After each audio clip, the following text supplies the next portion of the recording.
હે બોટાદવાસીઓ, તમારે એ પણ કહેવું પડે કે 17 વર્ષના આર્યન નામના મુસ્લિમ છોકરાને બોટાદની પોલીસે કસ્ટડીમાં 8 દિવસ નગ્ન કરીને માર્યો. એ પણ અમે બોટાદવાસીઓ ચલાવવાના નથી. આવો જે દિવસે કહેશો એ દિવસે આ દેશમાં બંધારણ લાગુ પડશે. આવું જે તમે કહેશો ત્યારે લાગશે કે ખરેખર હજી થોડાક લોકો રવિશંકર મહારાજ, ઇન્દુલાલ યાજ્ઞિક, ભગતસિંહ અને બાબા સાહેબ આંબેડકરમાં માનનારા પડ્યા છે. આપણે સાથે મળી જાતિ અને ધર્મનું કુંડાળું તોડી ખેડૂત તરીકે એક થઈએ, કૃષક આંદોલનને મજબૂત કરીએ, કોંગ્રેસને મજબૂત કરીએ, બહારથી આવનારા નાટકીયાઓને ઓળખીએ તો 2027નો દિવસ જુદો છે. જય ભીમ, જય ભારત. ફરી બે ગુજરાતીઓ સમગ્ર હિન્દુસ્તાનને અને ગુજરાતીને ફરીવાર ગુલામી જતા હોય એ એક વખત છેતરે, બે વખત છેતરે, પણ વારંવાર તો છેતરતા હોય તો ક્યાંક આપણે પણ એની જનજાગૃતિ લાવીને આવનાર સમયની અંદર ગભે ગભો મિલાવીને જ્યાં પણ ખેડૂતોને અન્યાય થાય ત્યાં કોંગ્રેસ પાર્ટી સરકારમાં લડાઈ લડવાની હોય, વિધાનસભામાં લડવાની હોય અને એનાથી પણ આગળ આંદોલન કરીને લડવાનું. પછી તમારી પાસે આવત રિચાર્જ ના કરી આપતા પણ એક વખત સરકારનું પરિવર્તન લાવીને ખેડૂતોના હિતમાં, ગરીબોના હાથમાં પરિવર્તન લાવો. એ શબ્દ સાથે આપ સૌનો ખૂબ ખૂબ હૃદયપૂર્વક આભાર. કેસોને સખત શબ્દોમાં વખોડી કાઢીએ છીએ, પણ એની સાથોસાથ આમ આદમી પાર્ટીને પણ આવનારા દિવસોમાં સમજવી પડશે. અને જો નહીં સમજીએ અને જો વેચણી કરશો તો પરિસ્થિતિ પાછી આને આજ આવશે. આવી પરિસ્થિતિ પેદા ન થાય અને એનો ભોગ ન બનવું પડે એના માટે જાગૃત થાય અને આવનારા દિવસોની અંદર કોંગ્રેસની સાથે રહી અને કોંગ્રેસની સરકાર બનાવવામાં આપ સૌનો સહકાર મળી રહે એવી અપેક્ષા સાથે મારી વાત પૂર્ણ કરું છું. જય હિન્દ, જય ભારત. તમારે ખાતરનો ભાવ વધે, ક્રૂડનો ભાવ વધે, ડીઝલનો ભાવ વધે, હોનાનો ભાવ વધે, ચાંદીનો ભાવ વધે, બિયારણનો ભાવ વધે, ખેત ઓજારનો ભાવ વધે, ટ્રેક્ટરના ભાવ વધે, પણ મગફળીનો ભાવ 1000 ને 1000 આજે છે. એટલા માટે આપને વિનંતી કરું છું, મારી વાત પૂરું કરીશું. આપણા સૌના લાડીલા નેતા અમિતભાઈ અને મુકુંદ વાસનિકજી પધારી ગયા છે. હું આપ સૌને છેલ્લી વિનંતી કરું છું કે હવે મારા બાપ પગ ઉપર કુવાડા મારવાનું બંધ કરો. સમય આવે ત્યારે તમે જાગૃત બનો અને સમય આવે ત્યારે તમે જય જવાન. આજે આ બોટાદની પવિત્ર ભૂમિ ઉપર ખેડૂતોને ન્યાય મળે એના માટે કરીને આ મહાપંચાયતનું જે આયોજન કર્યું છે એમાં ઉપસ્થિત ગુજરાત કોંગ્રેસના પ્રભારી મુકુલ વાસનિક સાહેબ, પ્રદેશ પ્રમુખ અમિતભાઈ ચાવડા સાહેબ, રાજ્યસભાના સાંસદ આદરણીય શક્તિસિંહજી ગોહિલ સાહેબ, વિરોધ પક્ષના નેતા તુષારભાઈ ચૌધરી સાહેબ, જિગ્નેશભાઈ મેવાણી. આમ તો પ્રદેશ પ્રમુખે નામ લેવાના ના પાડી, પણ હું કહું કે 2027ના હમણાં બધા સંબોધન કરતા હતા માજી ધારાસભ્યનું, પણ હું એમ માનું, ભગવાનને પ્રાર્થના કરું કે સ્ટેજ ઉપર બિરાજમાન એ નસીબને આધીન 2027ના ભાવિ ધારાસભ્યો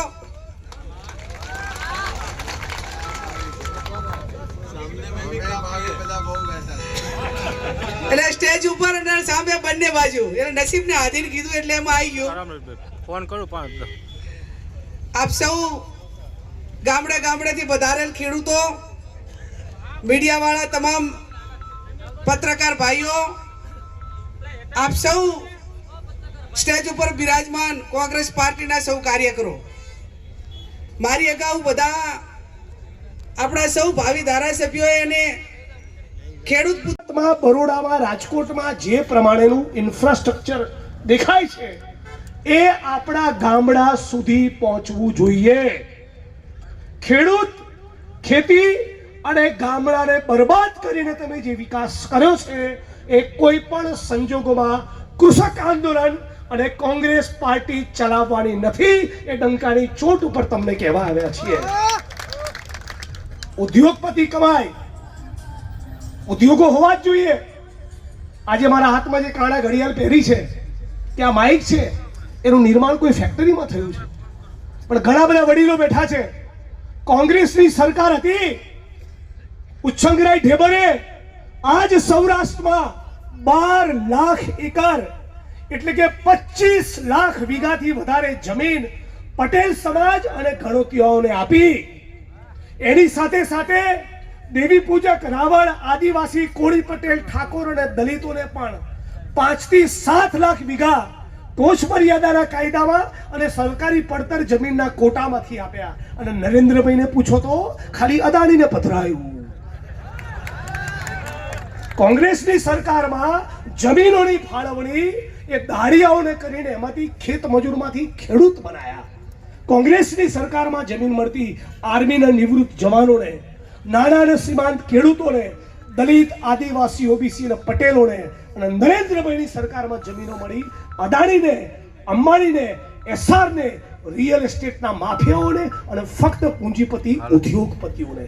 તો આ બે વિચાર અને બે પાર્ટી વચ્ચેનું અંતર તમારે સમજવાનું છે. આજે લાંબી વાત નહીં કરું, આપ સૌને એટલું કહીને મારી વાણીને વિરામ આપું છું કે જે લલિતભાઈએ કીધું, ઇન્દ્રનીલભાઈ કહ્યું, મંચ ઉપરના તમામ સાથીઓએ કીધું, ચૂંટણી વખતે મહેરબાની કરીને ભૂલી જજો કે તમે કડવા અને લેવા પટેલ છો. ચૂંટણી વખતે મહેરબાની કરીને ભૂલી જજો કે તમે ગઢવી અને ચારણ છો, તમે દલિત અને આદિવાસી છો. ફક્ત ખેડૂત તરીકે તમારું હિત વિચારશો તો 2027નું ગુજરાત એ જુદું ગુજરાત હશે. દિવસોની અંદર શેરો પણ માની લો કે ભવિષ્યની અંદર એનું પણ કોઈ ભવિષ્ય નથી. કોંગ્રેસને લાગે વળગે છે ત્યાં સુધી અહીંયા જેમ કહેવાનું એ પ્રમાણે ખેડે એની જમીનના માલિક બનાવવાનું જો કોઈ કામ કર્યું હોય તો એ કોંગ્રેસે કર્યું હતું. અને સૌરાષ્ટ્ર રાજ્યના પ્રથમ મુખ્યમંત્રી ઢેબરભાઈ એ ખેડૂત બનાવવાનું કામ કર્યું હતું. ખેડૂત બનાવ્યા ત્યાર પછી તેમને વિઘોટી ભરવા માટેના પૈસા નહોતા, ખેતી કરવા માટેના પૈસા નહોતા. જમીન વિકાસ બેંકની સ્થાપના કરી અને લોન આપી અને ખેડૂતોને પગભર બનાવવા માટેનું કામ કરવામાં આવ્યું. રાજ્યની અંદર કોંગ્રેસની સરકારે 258 જેટલા ડેમો બનાવીને સિંચાઈનું પાણી ખેડૂતના ખેતરે પહોંચાડવા માટેનું કામ જો કોઈ કર્યું હોય તો એ કોંગ્રેસની સરકાર વખતે થયું છે. વાત ઘણી બધી લાંબી થઈ શકે, મહાનુભાવો આપણા આગેવાનો અહીંયા વાત કરશે. હું એક કોનો હતો અવાજ? કોનો હતો અવાજ? તમે કલ્પના કરો, આ દેશનો વડાપ્રધાન જાહેરમાં ખેડૂતો માટે બોલે છે. કોંગ્રેસની જે વીમા યોજના હતી એ વીમા યોજના બંધ કરીને પ્રધાનમંત્રી વીમા ફસલ યોજના દાખલ કરી, ભાષણ કર્યા. અને એ ભાષણ જ્યારે કર્યા છે ત્યારે મારે ભાજપને આ મંચ ઉપરથી કહેવું છે કે આજે તમારા વડાપ્રધાન નરેન્દ્ર મોદીને કહો કે આજે ગુજરાતમાં અને ખાસ કરીને સૌરાષ્ટ્રની અંદર વરસાદ આજે છેલ્લા 3 દિવસથી સતત ધાબળે છે. ખેડૂતોની મગફળી ખેતરમાં તરે છે, સોયાબીન, કપાસ જેટલા પાકો હતા અને ઘાસચારાનો સંપૂર્ણપણે નાશ પામ્યો છે. જો તમારામાં નૈતિકતા હોય નરેન્દ્ર મોદીજી તો તમે જે બોલેલું હતું એ આજ ગુજરાતના ખેડૂતોને પ્રધાનમંત્રી વીમા ફસલ યોજના અંતર્ગત ગુજરાતના ખેડૂતોને રાહત પેકેજ અને વીમા અંતર્ગત નાણાં ચૂકવો જો તમારામાં નૈતિકતા હોય તો. તરે છે ટીવીમાં જુઓ, દિલ્હીમાં ઓફિસમાં બેસીને જુઓ તો તમને ખબર પડશે કે સૌરાષ્ટ્રમાં ખેડૂતોના ખેતરે પાથરા તરે છે કે નથી તરતા. તમારામાં જો જરા પણ નૈતિકતા હોય, નૈતિક મૂલ્ય જો બચાવ હોય તો તમે કરેલી વાત ને પાડી બતાવો. મિત્રો, 2020માં પ્રધાનમંત્રી વીમા ફસલ યોજના બંધ કરી દીધી. કોંગ્રેસની ચાલુ હતી એ બંધ કરી. આ દિલ્હી વાળા કે ગાંધીનગર વાળા ભોપાભાઈ કોઈ 1 રૂપિયો ઓછો કરે રૂપિયો ટેક્સ નો ઓછો? ત્યારે આ પરિસ્થિતિમાં જો એ દયાહીન થયો નૃપ એ સુધરે એમ ન હોય તો એ સત્તાધીશને બદલવાનું કામ લોકશાહીમાં આપણે સૌએ કરવું પડે, આપણે કરવું પડે. આપણા પાસે એ જ અપેક્ષા લઈને આવ્યો છું કે માત્ર અહીંથી છૂટા પડીને ઘેર જઈને વાત ભૂલતા નહીં.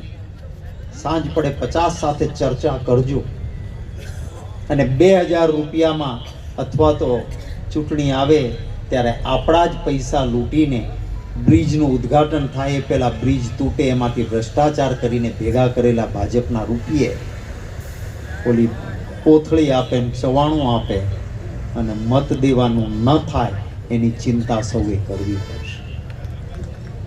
નિષ્ઠા અને પ્રમાણિકતાથી લડનારો ઉમેદવાર આપણી વચ્ચે પૈસા, ચવાણું કે દારૂની પોટલી આપીને મત માંગવા આવનારો માણસ એ ક્યારેય આપણો ન થઈ શકે. આ નિર્ધાર કરીને લોકશાહીમાં ચાલીએ એટલી વિનંતી કરું છું. હળદરના જે ખેડૂતોને તકલીફ પડી છે એની સાથે આપણી પૂરી સંવેદના હોય છે. હું પોલીસ તંત્રને અને સરકારી તંત્રને પણ કહું છું કે તમે કોઈ સત્તામાં બેઠેલી પાર્ટીના અમલદાર, ચોકીદાર કે નોકર નથી. તમે જનતા જનાર્દનના નોકર છો. સત્તા તો પલટાય, આજે એ સરકાર છે, કાલે બીજી સરકાર આવશે. એક હદથી વધારે ખોટું કરશો તો ઉપર ભગવાન પણ તમારો CR લખે છે, ચોપડે લખે છે, ભૂલતા નહીં. અને ક્યારેક સત્તા પરિવર્તન થશે ને, ભૂતકાળમાં આમના કાન કહેવાથી ઘણા ખોટા લોકોના એન્કાઉન્ટર કર્યા હતા, પછી કોઈ બચાવવા એવું નહોતું, જેલમાં ગયા હતા. એટલે ખોટી દાદાગીરી કોઈ તંત્રવાળાએ ન કરવું જોઈએ, કારણ કે જનતાની સેવા એ તમારો ધર્મ છે. રાજકીય નેતા ખોટું કરવાનું કે સત્તામાં બેઠો હોય તો પણ એને ના પાડવાની ટેવ અધિકારી તંત્ર રાખે એવી અપેક્ષા રાખું છું. ખૂબ પ્રેમથી વિશાળ સંખ્યામાં આપ આવ્યા.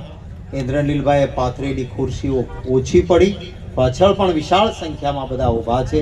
એ સૌનો ખૂબ હૃદયપૂર્વક આભાર માનું છું. આપ સૌને શુભેચ્છાઓ પાઠવું છું. નવા વર્ષની શરૂઆત થઈ છે ત્યારે આપ નવું વર્ષ આપણા સૌના માટે સારું રહે. આપણે કરતા હોઈએ છીએ ને વિધિ, અળસ ગઈને લક્ષ્મી આવી, અળસ ગઈને લક્ષ્મી આવી. હવે 2027માં અળસ જાય અને હવના ઘરમાં લક્ષ્મી આવે એવી શુભેચ્છા પાઠવી વિરમું છું. જય હિન્દ. આપણે જોઈતા છે એ વાતને સમજવાની જરૂર છે. જેને હું વર્ષોથી કહું છું કે ભારતીય જનતા પાર્ટીને ખેડૂત સમાજ એની સાથે નાવા નીચોવાનો સંબંધ નથી. નાવા નીચોવામાં તો સમજો છો ને તમે, ખરખરે જાય નાવું પડે, એ નાવા નીચોવાનો સંબંધ નથી. એને આપણે જોઈતા છે. મારે આપને એ કહેવું છે કે જ્યારે પણ ચૂંટણી આવે છે ત્યારે આપણે ખેડૂત મટી જાય છે, આપણે આપણા પ્રશ્નો ભૂલી જાય છે એક ગાંઠિયામાં. અને પછી ઠાકોર સમાજ છે, પાટીદાર કણબી છે, આ કાઠી સમાજ છે, આ રાજપૂત સમાજ છે, આ માલધારી સમાજ છે, તમને વેર વિખેર કરી નાખે આ ભાજપ. તમે ખેડૂત બની રહ્યો, કોઈના બાપની તાકાત નથી કે ગુજરાતમાં તમારા સિવાય કોઈ શાસન કરે. સાહેબ, ખેડૂત મટી જાય છે ને અને એના પ્રશ્નો ભૂલી જાય છે ને, એટલે તમારી આ હાલત છે. આમાં ઘણા વડીલો બેઠા છે.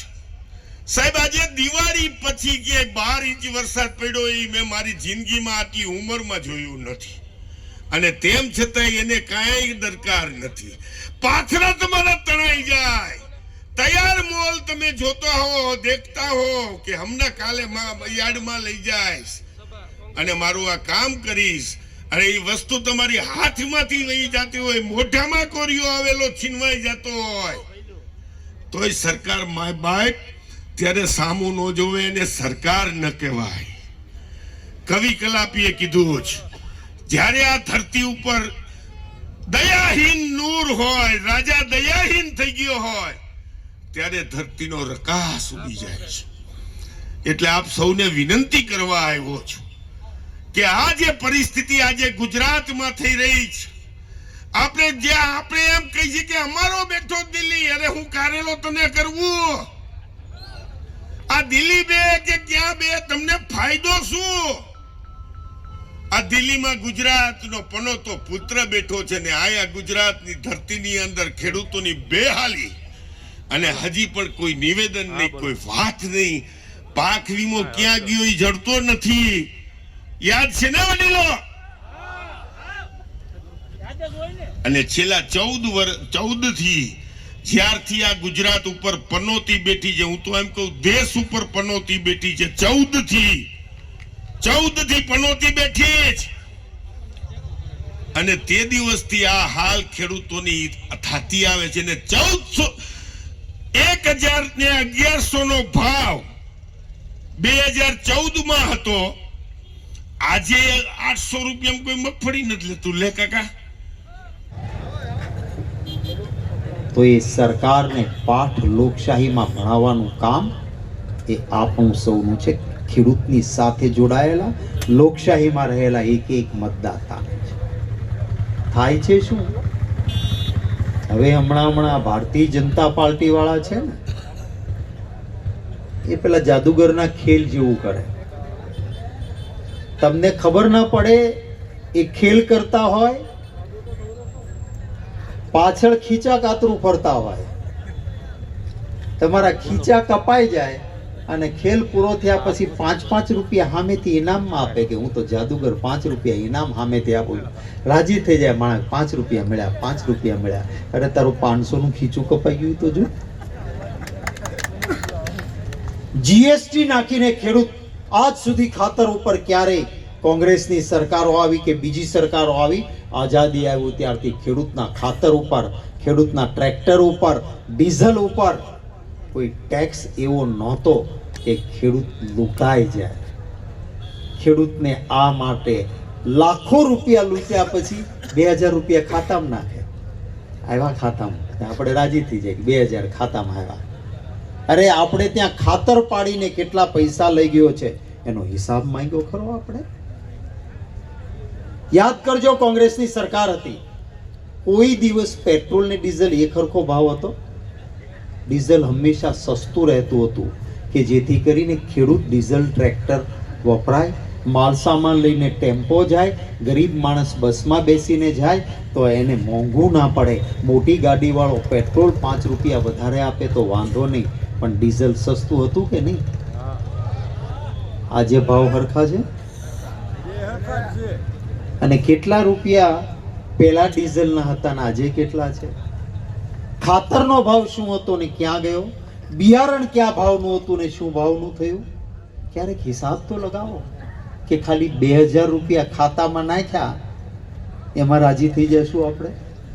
કે રેશનમાં મફત થોડુંક અનાજ આપે, આપણા જ લૂંટીને આપે, આપણે એને રાજી થઈશું ખરા?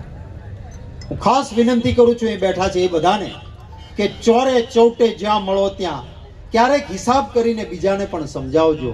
અરે કોઈ ભાજપ વાળો આવે ને તો એને કહેજો કે તારા કુટુંબમાં કોઈ ડોક્ટર કે એન્જિનિયર થયો ખરો? અને કે હા, તો તેદી સરકાર કોની હતી?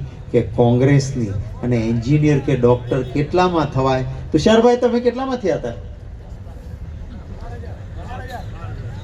ડોક્ટર થવામાં પૂરા આખી ડિગ્રી મેળવી ત્યાં સુધી 12000 રૂપિયામાં ડોક્ટર થયા હતા તુષારભાઈ ચૌધરી. અત્યારે બાલ મંદિરમાં મૂકવો હોય તોય પૈસા એ કેટલા થાય છે, અને ડોક્ટર કે એન્જિનિયર થવું હોય તો ફી કેટલી છે?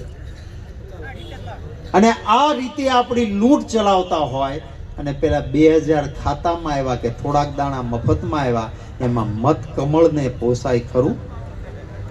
હું આપ સૌથી વિનંતી કરું છું કે આ ચર્ચા કરજો. હું પણ ખેડૂત છું.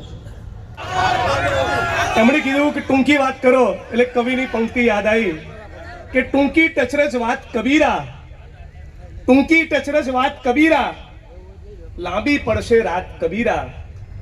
કાપડ છોને કાણી પૈની પાડો નોખી ભાત કબીરા. ખેડૂત આંદોલનમાં કોંગ્રેસ પાર્ટી, ઇન્દ્રનીલભાઈ બધા જ મિત્રો સાથે મળીને એક નવી ભાત પાડવાના સંકલ્પ સાથે જે રીતે બોટાદની આ ક્રાંતિકારી ધરતી પર તમે એકત્રિત થયા છો, તમે તમામ ખેડૂત પરિવાર, મારી બહેનો અને માતાને હું સલામ કરું છું, હું વંદન કરું છું. આજે બહુ અદ્ભુત માહોલ છે. તમારા ચહેરા પરની રોનક, તમારા ચહેરા પરનું નૂર એક નવી ક્રાંતિની તમે એક શરૂઆત કરવા માંગતા હોય એક એવું દેખાડી રહી છે. ત્યારે ગેનીબેને બહુ સુંદર વાત કરી, લાલજીભાઈએ હાકડા પડકારા કર્યા, પાલભાઈએ જબરદસ્ત ભાષણ કર્યું. મને લલિતભાઈ કગથરાની એક વાત બહુ અદ્ભુત ગમી. આજે લલિતભાઈ એમના ભાષણમાં કીધું કે હે મારા ગુજરાતની જનતા, હે મારા ગુજરાતના ખેડૂતો, હું લલિત હતો, એમાંથી લલિતભાઈ થયો, પછી લલિત કાકા થયો, હવે લલિત દાદા થવું ત્યાં સુધી રાહ ના જુઓ. એના માટે હાથ જોડવા તમને આવ્યા છીએ. ઇન્દ્રનીલભાઈએ એમની વાતમાં કહ્યું કે આપણે ચૂંટણી ટાણે જ્ઞાતિ અને ધર્મમાં વેચાઈ જઈએ છીએ.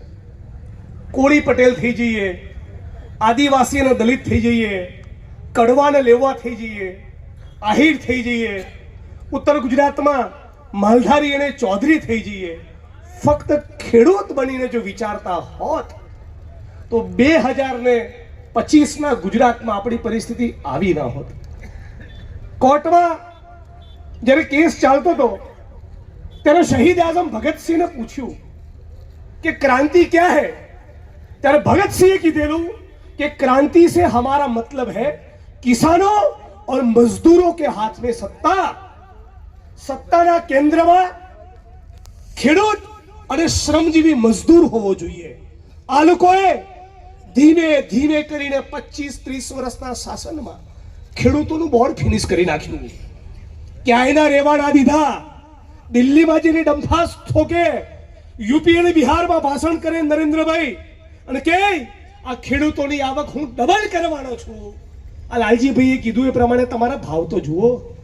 એ આપણી શું કંગાલિયત છે, સાવ આપણને પૂરા કરી નાખ્યા. નકરી આખા ગુજરાતના 250 તાલુકામાં જ્યાં જુઓ ત્યાં ખોટી માપણી. મારું ખેતર તમારામાં બોલે, તમારું લાલજીભાઈમાં બોલે, લાલજીભાઈનું અમિતભાઈમાં બોલે, અમિતભાઈનું વસરામભાઈમાં બોલે. આવો વિકાસ હોય? આ તમારું શાસન છે? અને આટલું ઓછું હતું એમ તમે બોટાદમાં જે પ્રમાણે ખેડૂતોને માર્યા છે, આ તમારા બાપનો દેશ છે?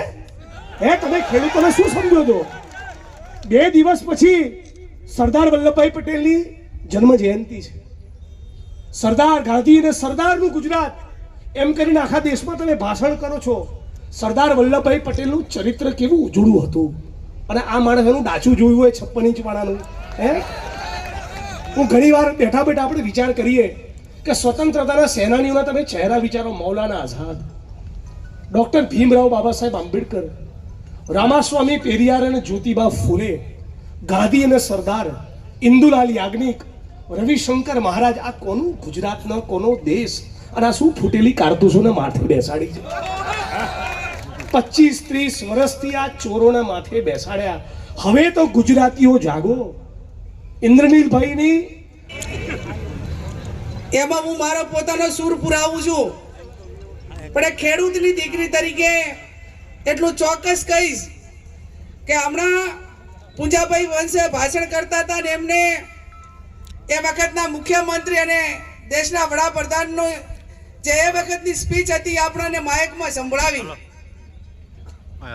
એ તમામ ખેડૂતો અને ખાસ કરીને યુવા વર્ગને વિનંતી કે તમારા ફેસબુક પેજ ઉપર ચડાવજો, એટલે જે ભારતીય જનતા પાર્ટી વાળાને યાદ આવે ને અવાજ એટલા સુધી પહોંચાડે કે આ પહેલા હવે આ 21મી સદી ટેકનોલોજીની સદી છે, એટલે આપણે બોલીએ એટલું બધું જ એનું સ્ટોર થયેલું હોય છે.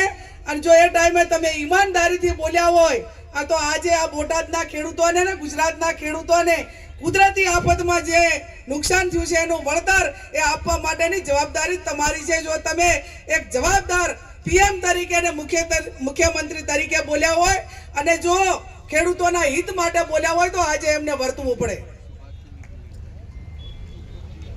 વારંવાર ભાષણમાં હું સાંભળતી કે અમે ખેડૂતોની આવક ડબલ કરવા માંગીએ છીએ અને અમારા શાસનમાં એ ખેડૂતો મારુતિ લઈને ફરશે.